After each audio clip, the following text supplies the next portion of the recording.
पुणे जमीन गैरव्यवहार प्रकरणामध्ये एक मोठी अपडेट।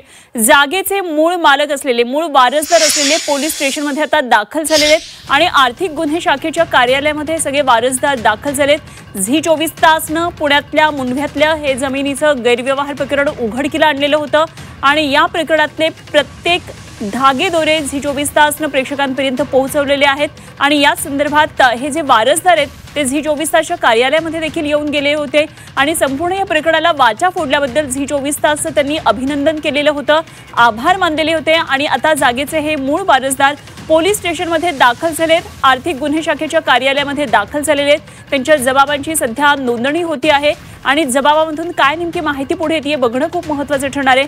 हा जमीन गैरव्यवहार जेव्हा झालेला होता, अत्यंत कमी मोबदला अल्प मोबदल्यामध्ये त्यांच्याकडून या जमिनी घेतल्या गेलेल्या होत्या। या सर्वांकडून एक पॉवर ऑफ अटर्नी शीतल तेजवानीने करून घेतलेली होती, ती इरिव्हर्सिबल होती आणि त्यामुळे हे सगळं प्रकरणाचं गांभीर्य किती मोठं आहे हे सगळं पुढे आलेलं होतं। कित्येक तरी कोट्यवधींची जमीन अक्षरशः 1000 रुपयांमध्ये खरेदी केलेली होती आणि त्यामुळे या वारसांची नेमकी बाजू काय आहे या संदर्भात आता आर्थिक गुन्हे शाखेच्या कार्यालयामध्ये हे वारसदार काय नेमकी बाजू मांडतात, काय नेमके कागदपत्र आता सादर करत आहेत हे बघणं अत्यंत महत्त्वाचं ठरणार आहे। काल शीतल तेजवानी पुणे पोलीस आयुक्तालयामध्ये आलेली होती आणि यामध्ये आर्थिक शाखेच्या पोलिसांनी तिचा जबाब नोंदवलेला आहे आणि या दरम्यान मोबदला दिला असल्याचं तिने सांगितलेलं होतं, चेकनं मोबदला दिला असल्याचं सांगितलेलं होतं। मात्र आता हे जागेचे जे मूळ वारसदार आहेत ते पोलिसांकडे काय नेमकं सांगतायत हे सुद्धा पाहणं महत्त्वाचं ठरणार आहे। तर आर्थिक गुन्हे शाखेच्या कार्यालयामध्ये सगळ्यात महत्त्वाची आता घडामोड सुरू आहे। पुणे जमीन गैरव्यवहार प्रकरणामध्ये आत्ताची या क्षणाची ही अपडेट बातमी झी 24 तासनं हे सगळं प्रकरण उघडकीला आणलेलं होतं।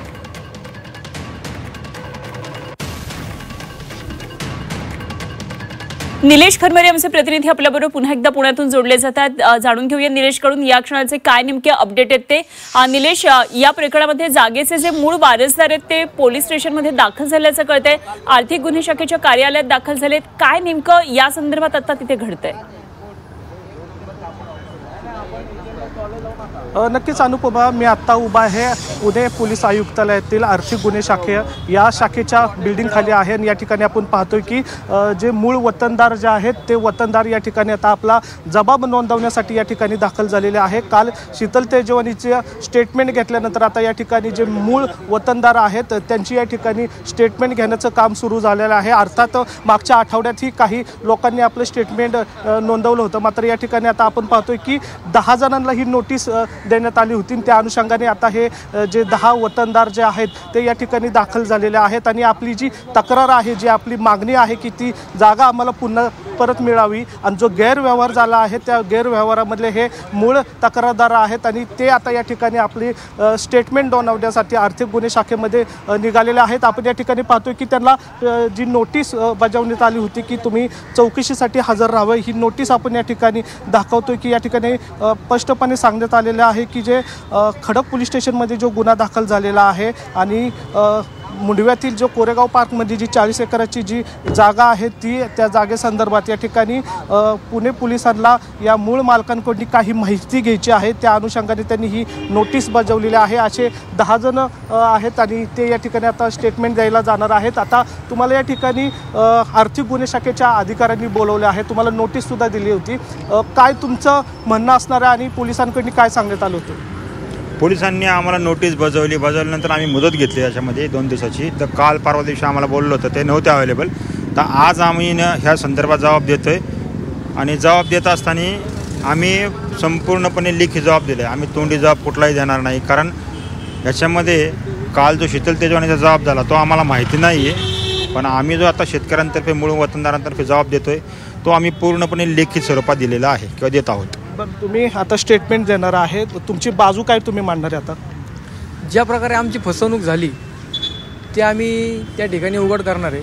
कशा प्रकारे आमची फसवणूक झाली, कशा प्रकारे आमचा अशिक्षितपणाचा अडाणीपणाचा त्या ठिकाणी फायदा घेण्यात आला, हे आम्ही त्या ठिकाणी आता देणारच आहे जबाब। तुम्ही पण या ठिकाणी जाणार आहेत, किती जण असे एकूण आहेत की त्यांना नोटीस बजावण्यात आली? आतापर्यंत फक्त आमच्या 10 जणांनाच नोटीस आलेले आहे, तसे 272 लोक आहेत आणि मध्ये आम्ही गेलो होतो साहेबांना भेटायला, तर आम्ही 3 दिवसाची मुदत घेतली होती, मागून साहेबांनी दिली होती। 3 दिवसांनी परत गेलो तर साहेब कुठेतरी बाहेर होते त्यामुळं आज आम्हाला त्यांनी बोलवले, तर आज आम्ही आमचा जबाब तिथं रीतसर नोंदवणार आहोत. काल शीतल तेजवानींची जबाबदारी झाली. त्यांनी जे तुम्ही त्यांच्यासोबत कोळमुक्ती आरपत्र केलं होतं त्या संदर्भात त्यांना काही प्रश्न विचारण्यात आले होते. तशाच प्रकारचे तुम्हाला प्रश्न या ठिकाणी विचारले जातात.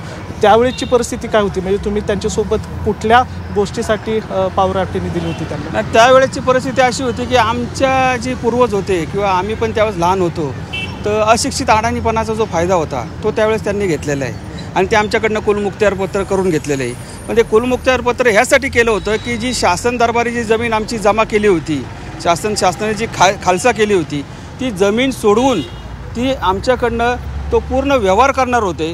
तर तो व्यवहार काय पूर्ण झाला नाही, ती जमीन काही सोडवण्यात आली नाही आणि मध्ये हा चुकीचा व्यवहार त्यांनी करून ठेवलेला आहे. ताई, तुम्हाला पण नोटीस आली आहे का? तुम्ही पण? आम्हाला पण आली नोटीस. काय नोटीस सांगितले? आता ते काय आज ही जबाब द्यायसाठी बोलवलेले ना आज आम्हाला. त्या दिवशी येऊन गेलो आम्ही आणि त्या दिवशी सांगितलं की नंतर मुदत वाढून घेतली सरांनी, मग त्यामुळे आज आलो आम्ही परत. किती जागा आहे तुमची? आता आमची जागा 3.5 एकर आहे ना, 3.5 एकर आहे आमची जागा. या ठिकाणी अनुपमा आपण पाहतोय की कमिशनर ऑफिसच्या बाहेरच ही मंडळी थांबलेली आहेत आणि काही वेळातच या ठिकाणी ते जबाब नोंदवण्यासाठी जाणार आहेत. खरं तर आपण या ठिकाणी पाहतोय की हे जे मेन वतनदार जे आहेत ते आता आपलं स्टेटमेंट जे आहे ते नोंदवण्यासाठी आर्थिक गुन्हे शाखा जे विभाग आहे त्या विभागाकडे निघालेले आहेत. संपूर्ण कागदपत्र जे आहेत ते त्यांनी हातात घेतलेले आहेत. म्हणजे आत्तापर्यंत जो लेखाजोखा होता किंवा जी जागा त्यांना सरकारकडून देण्यात आली होती त्याचे कागदपत्र त्यांच्या हातात आहेत आणि या कागदपत्राच्या आधारे ते शीतल तेजवानीसोबत कशा प्रकारे व्यवहार झाला होता.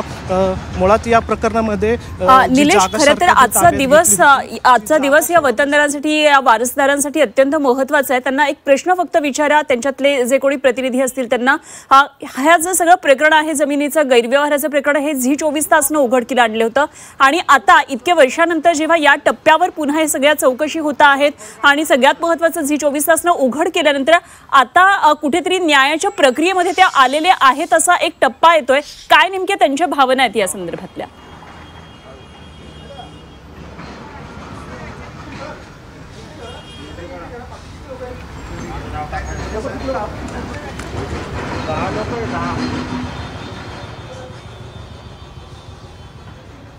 हो कट झाला.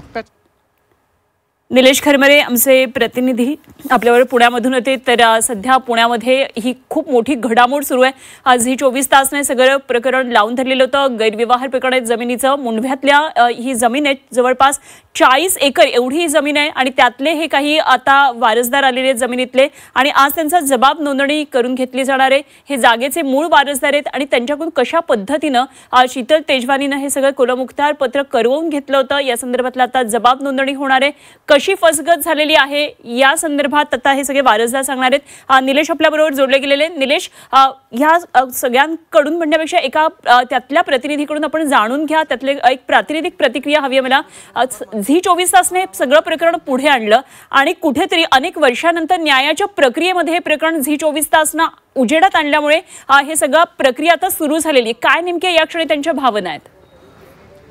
तर थोड्याच वेळात आम्ही या ठिकाणी जबाब नोंदवणार आहोत.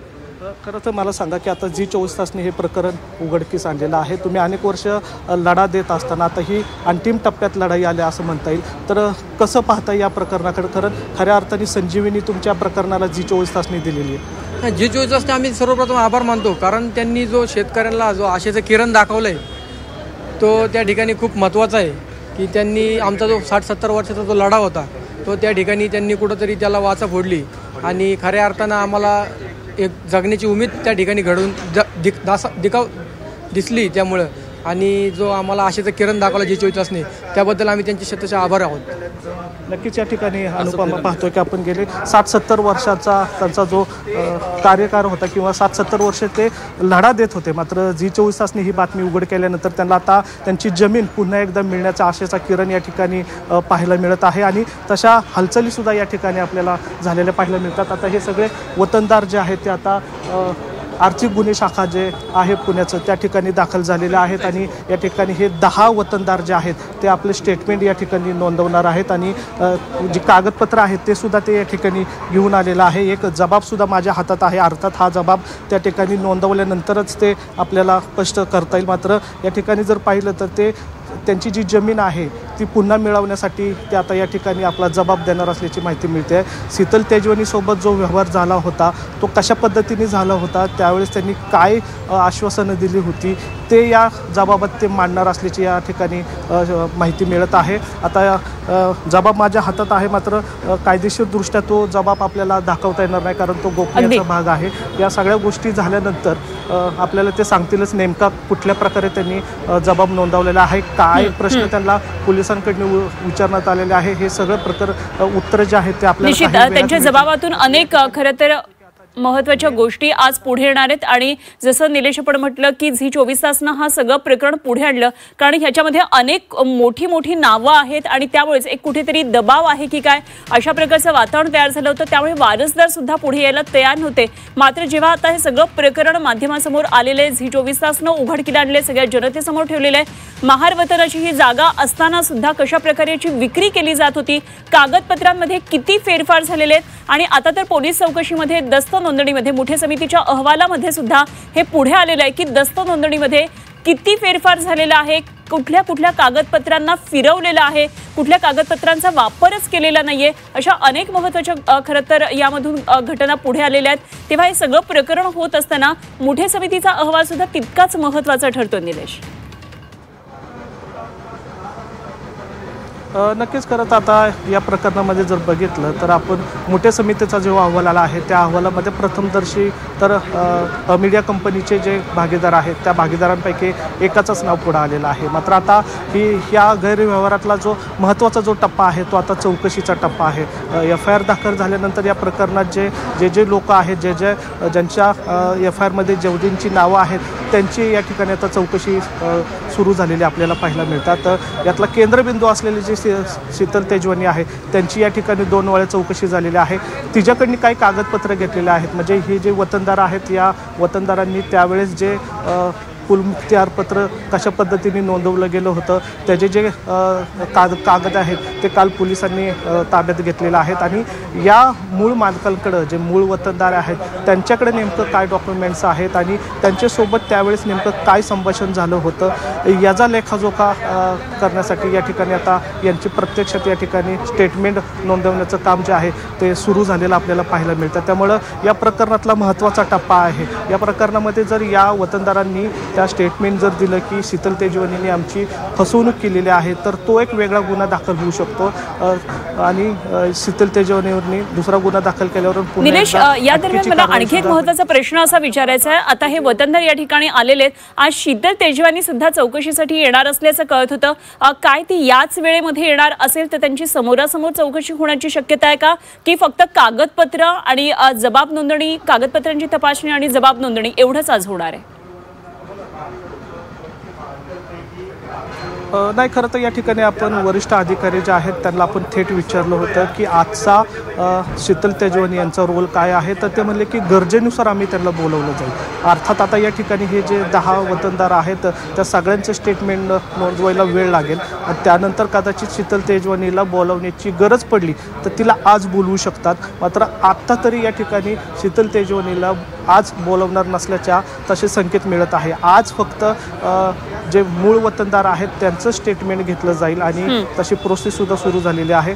कदाचित त्यांना जर वाटलं की बाबा या दोघांचा स्टेटमेंट आहे ते समोरासमोर घ्यायची गरज आहे तर कदाचित तिला बोलवलं जाईल. मात्र या ठिकाणी जर बघितलं तर हे संपूर्ण जे वतनदार आहेत त्यांची संख्या जवळपास 172 आहेत आणि या सगळ्या वतनदारांना टप्प्याटप्प्याने या ठिकाणी स्टेटमेंटसाठी बोलवलं जात आहे. आज 10 जणांना बोलवलं आहे, उद्या 10 जणांना बोलवलं जाईल. त्यामुळं मला असं वाटतं की या प्रकरणामध्ये ह्या वतनदारांचं संपूर्ण स्टेटमेंट झाल्यानंतर कदाचित शीतल तेजवानीला पुन्हा एकदा बोलवलं जाईल आणि त्यानंतर चौथा टप्पा म्हणजे समोरासमोर पुन्हा एकदा यांचे स्टेटमेंट आहे ते घेतलं जाईल. त्यामुळे आज तरी शक्यता कमी आहे शीतल तेजवानींना या ठिकाणी बोलावण्याची, त्यामुळे आज तरी या वतनदारांची स्टेटमेंट घेतलं जाईल हे निश्चित आहे. ठीक, निलेश जरूर या घडामोडीवर लक्ष ठेवून राहा, आपण वेळोवेळी चर्चा करूया.